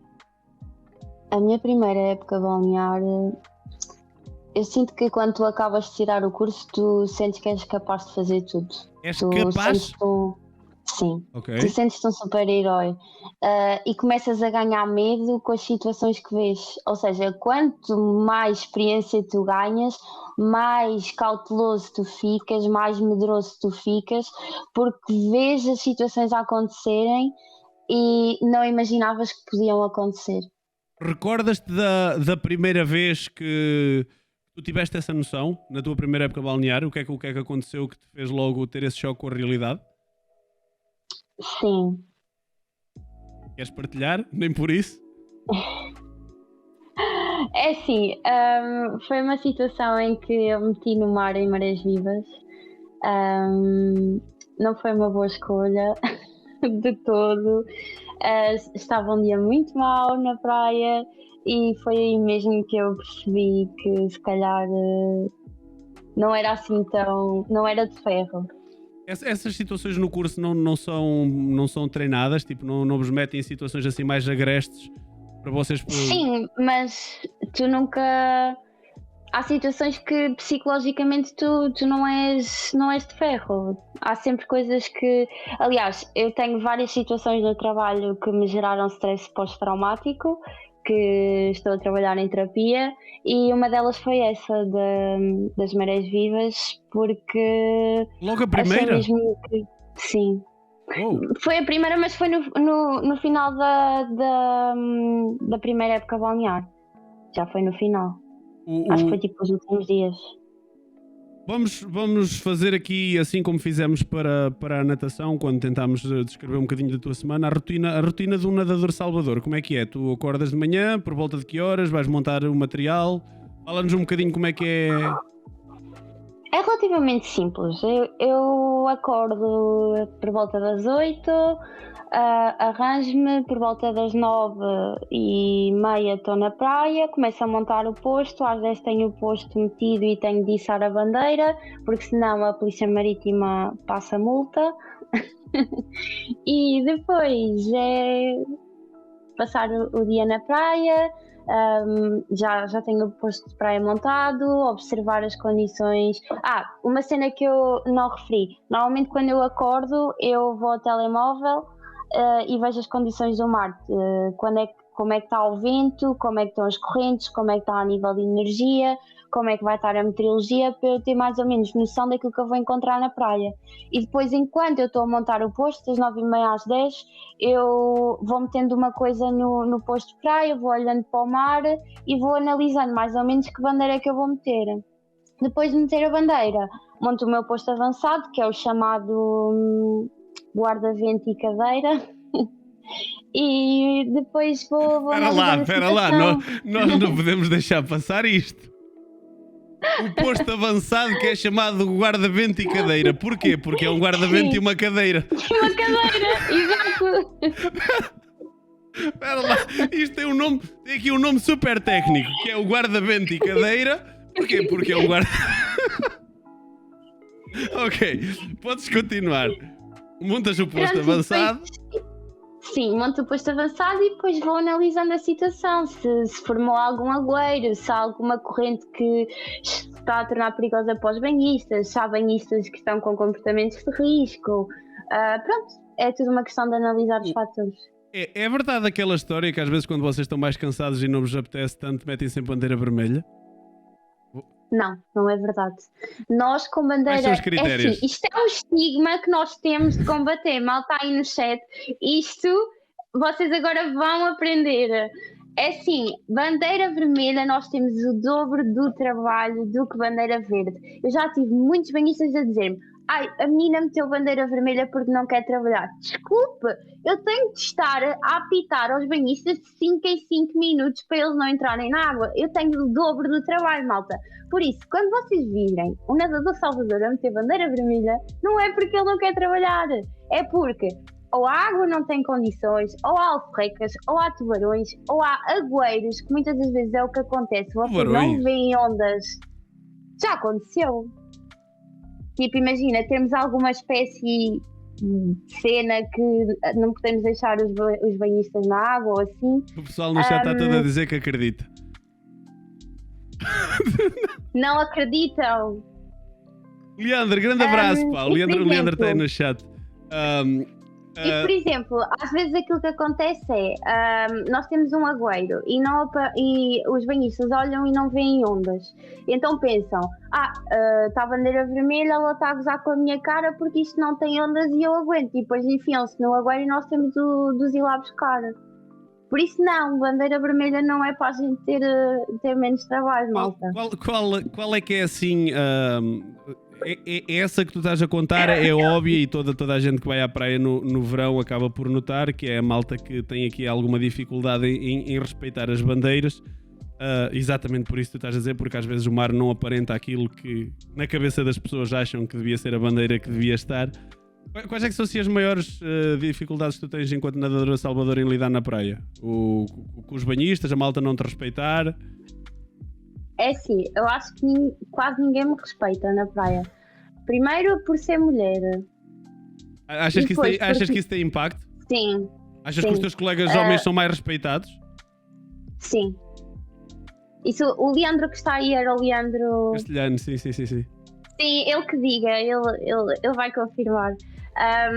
Eu sinto, já houve malta a recusar salvamentos de nadadoras salvadoras. Mas como assim recusar? A tua malta está a morrer e recusa... Por terem vergonha de ser salvos por uma mulher, isto é verdade. Mas espera aí, não avances. Como é que se recusa um salvamento? Então diz que não quer, diz que prefere voltar para a praia sozinho. Ou prefere ficar mas já lá. Depois tu ou estás então lá? diz, olha, chama o seu colega, sim. Goza, isso acontece? Sim, já aconteceu. E o Leandro também deve saber de algumas situações, sim. Como aquela que ficámos uma tarde a discutir com... É mal, mas isto é surreal. Então, o Leandro está aqui a falar de uma situação qualquer em que ficámos uma tarde a discutir com um homem. Não sei o que é que ele está a falar, tu provavelmente... Qual delas? Eu já tive tantas. Não, pá, mas o que me está a deixar chocado aqui é tipo... Alguém que está numa situação complicada, tu estás para salvar e a pessoa diz, não, eu vou só... Sim, e eu já tive um salvamento comigo assim. Já tive. E já vi acontecer com colegas minhas. E o que é que tu fazes nessas situações? Tipo, tu também não podes obrigar. E eles acabam, nas situações que tu tiveste, acabaram por ceder ou... É assim, no meu caso, aquilo que me aconteceu é que o senhor era surdo-mudo. Isto parece cómico, mas é verdade. O senhor era surdo-mudo e recusou o meu salvamento, mas depois chegou um colega meu que é o Zezão, o Leandro também sabe quem é, e ele já se mostrou mais colaborador connosco, mas mesmo assim aquilo foi na Meia Laranja, na Barra, e nós começámos a ser puxados para o canal de navegação, e mesmo assim nós tivemos de o empurrar pelas rochas acima porque ele não queria ser visto a ser salvo por nós. Ele tinha vergonha, então a gente deu a volta ao canal de navegação e empurrámos-lo pelas rochas, que era para ninguém na praia ver que ele tinha sido salvo, mas toda a gente viu, porque aquilo foi um basqueiral total. Epá, eu estou chocado no sentido de como é que alguém está aflito, alguém pode ter a vida em risco e a preocupação da pessoa é essa, tipo, Sim. Às vezes não vos apetece dizer... Não te vou fazer esta pergunta, não te vou colocar em xeque. Porque imagina, para vocês deve ser revoltante. Tipo, vocês estão a arriscar a vossa vida. Vocês estão a safá-lo a partir de um comportamento que a culpa foi dele, não é? E depois ainda... Imagina, eu não tinha estofo, eu acho que me passava. Como é que vocês gerem emocionalmente isso? Tem que ser, não é? É assim... Não sei, eu nunca tive esse problema. Eles recusam e eu é só tipo, ok, és parvo e pronto. Não... malta no chat já está aqui a abandalhar. Mas ok, pronto, vamos continuar. Estás a dizer que os teus colegas... pois é, que tu ainda tens um problema, não é? Que tu, para além de seres miúda, pareces muito novinha, pareces muito mais nova do que na realidade és, e isso acredito que em termos de te manter, pelo menos do pessoal ter respeito, que te dificulta um bocado a vida. Como é que tu tentas contornar isso? É assim, eu não consigo, eu todos os dias, desde o início do meu trabalho até ao final, eu levo com piropos, levo com bocas praticamente o dia todo. E não só de homens, também de mulheres. É incrível. É muito mau lidar com isso. E às vezes há... Quando é repetitivo, às vezes há dias em que eu chego ao final do dia e eu penso, fogo, será que vale mesmo a pena eu estar neste trabalho e estar a ser desrespeitada assim? Às vezes é muito isso tem impacto em ti, mais do que o próprio... Essa pressão que tu acabas por sofrer por ser mulher mas vocês nem, muito raramente até andam de fato de banho, não é? Vocês até costumam andar, pelo menos, Sim. Vou falar pelos exemplos aqui, andam sempre com os calções, com a t-shirt. Sim, porque nós somos obrigados a estar sempre uniformizados com os calções e a t-shirt, a não ser que estejamos molhados. Faz-me um bocado de confusão. Então tu dirias que uma das dificuldades que tu tens nem tem nada a ver assim com a parte dos salvamentos, nem com o mar em si, mas o próprio ambiente de praia e esse ambiente que fazem por seres nadadora, salvadora, feminina, e isso é um dos pontos negativos do teu trabalho? Sim, é. É que eu estou a sentir que tu estás a dizer isso mesmo de uma forma muito sincera, tipo, quase como se te apetecesse dizer não é um ponto negativo, tipo, é o ponto mais negativo. É horrível Eu tirei o mesmo curso que os meus colegas rapazes. Eu carreguei os mesmos bonecos que os meus colegas rapazes. Eu fiz exatamente e faço todos os dias as mesmas coisas que os meus colegas rapazes. Porque é que toda a gente tem de me ver como menos capaz? E porque é que tem de fazer questão de me dizer? Entendes? O que é que tu queres dizer com me dizer? As pessoas fazem-te... São as bocas. As pessoas dizem. As pessoas não têm medo de dizer... Por exemplo... Há um caso lá na Barra de um senhor, não vou estar aqui a referir nomes, de um senhor que é dono de um concessionário que cada vez que de manhã, quando chega uma nadadora salvadora lá ao posto dele, ele começa a reclamar por ser mulher. Porque ele acha que nós não somos capazes de vigiar a zona da praia dele. Ei, meu, que cena chata. Nem parece que estamos em 2025. É o que eu tenho a dizer sobre isso. De repente a conversa ficou aqui com um ambiente pesado. Não era isto que eu queria, mas ok. Acredito que em 2 anos, esta vai ser a tua terceira época balnear agora. Sim. Situações assim mais chatas, tens alguma que marcou? Falaste de outra que também te deixou aí umas mazelasitas que andas a tratar em terapia, não sei se estás à vontade para falar disso, se não. Sim. Queres que eu partilhe? Mas é só para a malta saber? Eu depois devemos para onde é que a conversa vai, mas tipo, o que é que foi isso? Pronto. Ok, pronto, eu tenho outra situação que também me gerou aqui um bocadinho de stress pós-traumático, que nós, esta época balnear na Barra, não tivemos muitos salvamentos na água, graças a Deus, porque existiu uma grande parte de prevenção da nossa parte, mas a nível de primeiros socorros na areia, nós tivemos um trabalho muito intenso e aconteceu aqui uma situação que me marcou especialmente, não sei muito bem porquê, mas um senhor, não sei se vocês sabem o que é os kitesurfs, aqueles que têm os cabos e os senhores estão com uma prancha lá nos dias de vento no mar. Basicamente, num dia de nortada, vento norte, para aí de 40 a hora, eu acho que nunca apanhei um dia com o vento tão forte, não se conseguia estar na areia. Um senhor desses dos kites perdeu completamente o controle do kite e os cabos lá se começaram a se enrolar e ele, para tentar salvar o kite, que segundo ele era novo, ele tinha acabado de comprar, ele meteu assim a mão e os cabos do kite enrolaram-se à volta dos dedos dele.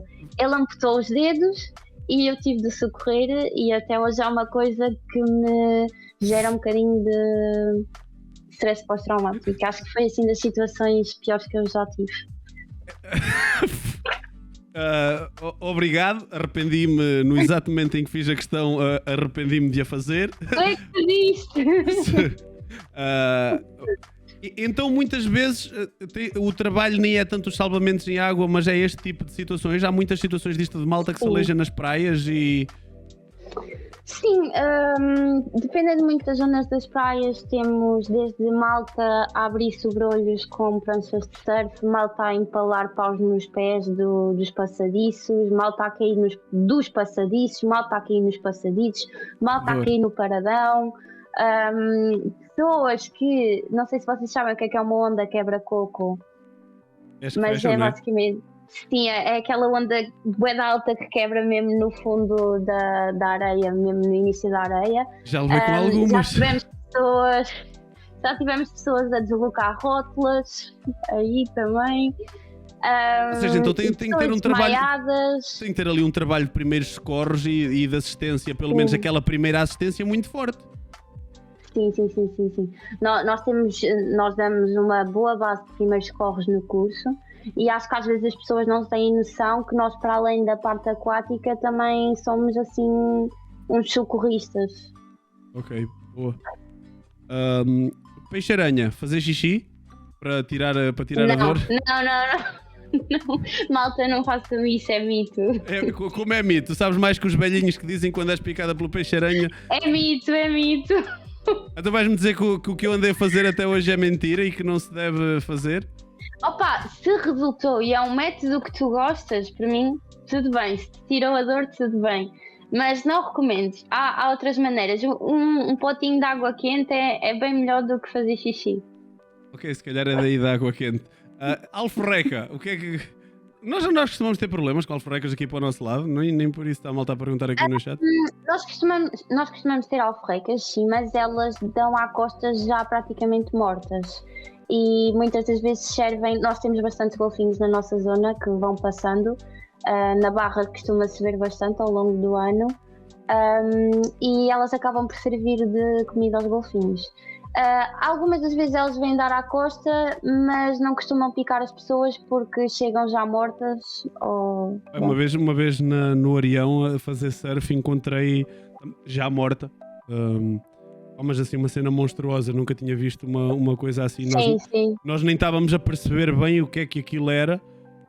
Depois estava já com elas são grandes, elas são muito grandes e são muito pesadas normalmente. Já estava assim com uma cor um bocado acastanhada, não sei se é a cor natural delas ou não, mas ela estava um bocado acastanhada e nós até estávamos a pensar que era algum bocado de plástico ou alguma boia, uma cena qualquer, e só quando chegámos mesmo pertinho é que É assim, vocês têm de distinguir duas coisas, que é as alforrecas e as caravelas. E as caravelas eu já apanhei duas na minha primeira época balnear e são, eu devia ter aqui uma foto, mas são como se fossem tipo uns balões transparentes que têm uma crista. Elas têm o formato de um risol. Sim, Só que sim, imaginem um risol feito de balão transparente que na sua crista tem uma ondinha azul e rosa fluorescente. E elas têm uns tentáculos muito grandes e elas fazem queimaduras de terceiro grau. É muito Pois era isso, eu já ouvi dizer muito que as doloroso. caravelas dão umas dores que é assim uma cena As impressionante. caravelas é que é muito, muito, muito, muito mal. Agora, alforrecas dá-vos uma comichãozita, às vezes para a malta que tem pele atópica é mais chato, mas não é assim tão grave no geral. A malta tem bué medo de alforrecas e as alforrecas não são assim nada de especial. O pessoal aqui agora há bocadinho estava a falar da parte também de tu estares a tirar arquitetura e de que a malta perde horas e horas a fazer maquetes e etc. E eu vejo o gosto que tu tens por isso, mas tu és uma moça que daqui a dois anos acabaste o curso. Sim. Como é que fica estas duas paixões? Como é que isto vai dar para conciliar? A senhora eu ainda arquiteta não vai tirar sei. férias de verão para ser nadadora salvadora? Ou como é que tu... Provavelmente, não sabemos. Mas um dos meus objetivos era, quando acabasse o curso, ou entrar para a Marinha. Se não entrar para a Marinha, continuar com a via da arquitetura dita normal e meter-me nos bombeiros ou na Cruz Vermelha, para continuar a ter esta vertente do socorrismo. Nem que fosse para trabalhar nas ambulâncias na Cruz Vermelha só ao fim de semana ou assim. Agora, não sei, só o tempo dirá quando é que eu vou deixar de ser nadadora salvadora, não sei. Maltinha do chat, para encerrarmos aqui, que já está tardito e já esticámos, vão deixando as últimas questões agora sobre esta vertente mais dos nadadores salvadores. Algumas dúvidas que vocês tenham. Começo já aqui pelo Filipe, que pergunta: nestas situações dos animais, o que é que vocês normalmente costumam fazer? São vocês que os tiram do mar? Como é que vocês reagem com estas ameaçasitas que as pessoas vão tendo na praia? Das alforrecas? As alforrecas, as caravelas portuguesas, tudo? As caravelas, normalmente, se estiverem ao nosso alcance, nós retiramos e as caravelas não me lembro se nós descartamos ou se... Nós normalmente descartamos, não as enterramos. As alforrecas, eu pessoalmente não gosto de as tirar do mar. Há muitos banhistas que vêm ter comigo com alforrecas e levam uma lição de ambientalismo, porque elas estão na casa delas e nós não temos o direito de as tirar de lá. E há muitos banhistas que só por terem medo delas arranjam mil e uma maneiras de as conseguirem tirar no mar só para não estarem ao pé de onde eles estão a nadar, e isto é um bocado mau porque elas estão no habitat natural delas. Agora, se elas estiverem mortas na areia, muitas das vezes aquilo que eu faço é enterrá-las e depois seguem o seu processo natural de decomposição. Outra questão que estão a colocar aqui tem a ver com os animais de estimação, que muitas vezes muitas praias são interditas e não se pode levar, mas que há muita gente que continua a levar. Como é que vocês normalmente reagem com isso? Ou o que é que vocês podem fazer em relação a isso? Como é que é o vosso... Ou vocês não interferem com nada disso? Isso é mais que a Polícia Marítima? É assim, leis é que nas praias concessionadas não pode existir a presença de animais. Mas às vezes acontece. Às vezes acontece e muitos banhistas vêm ter comigo e dizem: olha, está ali o cão não sei das quantas a chatear não sei quem. Só que é assim, eu sou nadadora salvadora e o meu dever é estar a olhar para o mar. Não é propriamente a estar a ver se o Chico trouxe o cão, se o Zé tem o cão. Isso é um bocado um trabalho... bom senso das pessoas, entendes? E eu sinto que as pessoas às vezes nos cobram muito dessas pequenas coisas, mas esquecem-se que o nosso trabalho, no fundo, o principal, claro, é estar a olhar para o mar. Mas isso faz parte?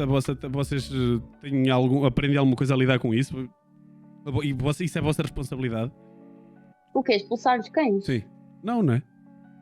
Não é propriamente nossa responsabilidade, mas tu estás ali, és meio que o polícia da praia, tens autoridade para mandar a pessoa sair da praia, sim, até porque és tu que estás a tratar da concessão. Agora, normalmente eu não o faço. Vocês têm autoridade para mandar uma pessoa sair da praia? É assim, nós já tivemos situações, por exemplo, em que Pessoas, senhores de meia idade, retiraram fotos impróprias a banhistas e em que os tivemos de reter na praia até a polícia chegar e aí a polícia que tirou os dados e os expulsou da praia. Agora, de expulsar alguém da praia eu nunca tive de fazer. A não ser nesse caso, e não foi bem expulsar, foi reter até a polícia chegar. Normalmente, qual é a média de horas que um nadador salvador faz por dia em época balnear? 9 a 10 horas. Todos os dias? Quantas folgas?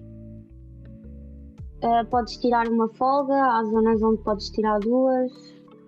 Há malta que trabalha só fim de semana. Depende muito da associação onde trabalhas ou da concessão. Moça, está feito. Acho que gostou muito. Foi muito difícil. Estás bem? Não, está bem. Para encerrar, temos uma rubricazinha final em que costumamos pedir aos nossos convidados, em primeiro lugar, voltar a agradecer ter disponibilizado tão rápido para me vir safar aqui hoje. Acho que conseguimos fazer aqui uma conversa muito interessante. Muita sorte para ti nas competições agora e depois principalmente no Campeonato da Europa em setembro. Fechamos sempre com a nossa rubricazinha de recomendações, em que te pedimos, como qualquer podcast padrão, um livro, um filme ou série e uma música. E eu não estava preparada para isto. Se tivesse preparado, isto não tinha metade da piada. O que é que anda aí no teu Spotify? Tem de ser as 4. Não, vamos fazendo uma de cada vez, custa menos. Música, o que é que anda no teu Spotify? Ai, posso ir ver ou Podes, tenho claro que que ver sim. assim? Isto é internet, podes tudo. Recomendações de músicas, vamos lá ver. Eu não estava preparada para isto, Bruno. Ai. Deixa-me lá pensar. Posso dar uma bué... Ué? Como é que se diz isto? Eu não sei o que é que tu queres É dizer. bué conhecida, mas é das minhas músicas preferidas, posso? Claro, é isso, mas é que é mesmo isso que eu quero. É o I Wanna Be Yours dos Arctic Monkeys. Boa. Livro, o que é que tu andas a ler? Aí um livro que te tenha... Livro. Malta está toda a dizer, com tanto livro atrás de ti, e o pessoal a dizer com tantos livros atrás de ti que nem sabes o que é que has de escolher. Eu ando a ler uma coisa, mas é muito clichê. Mas eu ia dizer uma cena, mas é mais para a minha área. Não, há um livro muito bom que é Coisas de Loucos. Não conheço, isso é de quem? É de uma... Eu não estou a lembrar do nome dela, mas ela é uma repórter, acho eu. E ela basicamente fez uma pesquisa sobre um hospital psiquiátrico abandonado e encontra uma caixa de coisas perdidas de antigos doentes desse hospital psiquiátrico e vai à procura da história. Isto é verídico e é cá em Portugal. É do Hospital Miguel Bombarda. Isso parece o início de um filme de terror. E ela vai à procura da história por trás de cada objeto. E é um livro muito bom, acho que é assim dos meus preferidos. Catarina Gomes, está aqui a malta do nosso chat a dizer. Isto são os craques, a malta está super atenta e super a investigar. Séries ou filmes? O que é que andas aí a ver? Espera aí, que eu esta acho que sei. Tu recomendaste-me, eu gostei bem dessa que tu estás a pensar, acho eu. Não, vou recomendar o Brutalista. Brutalista, teve nomeado para os Oscars deste... Ganhou? Não, teve nomeado, não ganhou. Teve nomeado, não ganhou. E agora vou para a parte mais difícil, que é a parte das desrecomendações, que é ao contrário, é exatamente tu dizeres coisas que não gostas ou não consegues ouvir, ver ou ler. Coisas que eu não consigo ouvir. Músicas, estilo de música que tu não... Uma música que tu não gostas nada, que tu... Trap, não gosto. Espera aí, mas já aqui o trap brasileiro? Trap, no geral, não gosto. Ok. Vou ser bem cancelada, não vou. Não vais, tenho aqui algumas reticências, porque há trap e trap, mas ok. Vou aceitar. Não sei, trap no geral, pronto, malta. Filmes e séries? filmes e séries que eu não recomendo. Epá, isso é difícil. Ninguém vai ler. Não, ninguém vai ver uma série que não gosta. Assim. Não, às vezes começas e dizes assim, que bela merda que aqui está. E cancelas, nem chegas a acabar de ver.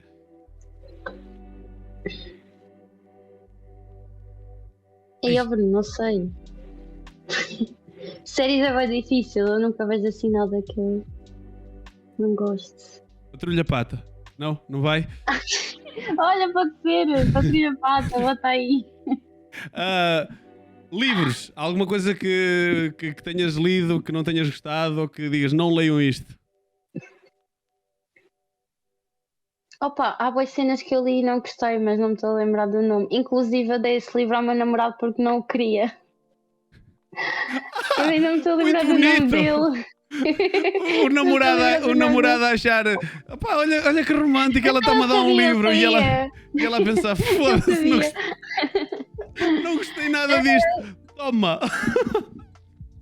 Está bem, moça. Sim, olha, acho que não consigo dizer assim nomes. Olha, vou-te deixar ir, muito obrigado mais uma vez por teres vindo até cá. Vou ainda continuar aqui a streamar um bocadinho para me despedir da malta, tu estás dispensada, vou desligar. Malta, sigam a Beatriz, está aí, Beatriz Gaspar, o link está aí afixado na descrição. Aposto que eu estou desde o início a pedir para me seguirem a mim e nenhum de está aí malta que não me seguiu. E aposto que por ser moça, por estar aí o link desde o início, vê quantas pessoas é que te seguiram. Vê quantas pessoas é que te seguiram nesta stream. Tiveram sempre em média de 70 pessoas aqui à volta, por favor. É que eu já agora...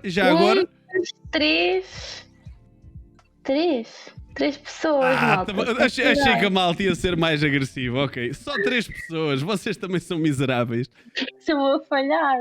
A tua malta está a falhar. Eu achar que vocês, rapazes, que ia estar tudo assim. Deus do céu, esta juventude. Nina, muito obrigado. Vamos falando. Vou-te tirar, se quiseres despedir umas últimas palavrinhas para o pessoal. Força. Malta, obrigada pelas vossas perguntas. É um prazer falar da minha área e se precisarem de alguma coisa podem me mandar mensagem no Insta também se tiverem dúvidas sobre os colecionadores de Salvadores. Não faças isso. Ou assim, pronto, é isso. Moça, tchauzinho, um beijinho. E está feito. Sou dona Beatriz. Ela de vez em quando, principalmente agora nas streams de política, ela vai estando aí no chat com o Nick em Atena. Ela também esta parte da política também é uma área de interesse que ela vai tendo e vai passando por aí. A malta do chat já a conhecia mais ou menos. E foi muito bom. Só aquele cortezinho aqui para me despedir da malta do YouTube e das plataformas. Muito obrigado por terem acompanhado. Até à próxima semana com um novo convidado que, ao que tudo indica, vamos ter o Ant na próxima quarta-feira. Vamos ter de certeza. Infelizmente estava anunciado para esta semana, mas um compromisso de trabalho fez com que ele não pudesse cá estar. E na próxima semana estamos aí. Já sabem, o episódio sai todos os domingos. Depois, durante segunda, quarta e sexta, vão saindo pequenos cortes no YouTube. Por isso, sigam-me em todas as redes. Bruno Mestre com um 0 no lugar do O. Até para a semana. Fui. Como é que é, rapazolas? Se chegaram até ao fim, por favor, subscrevam, deixem o vosso like e sigam Bruno Mestre com 0 no lugar do O em todas as redes sociais. Para vocês não custa nada, para nós é uma grande ajuda. Até ao próximo vídeo.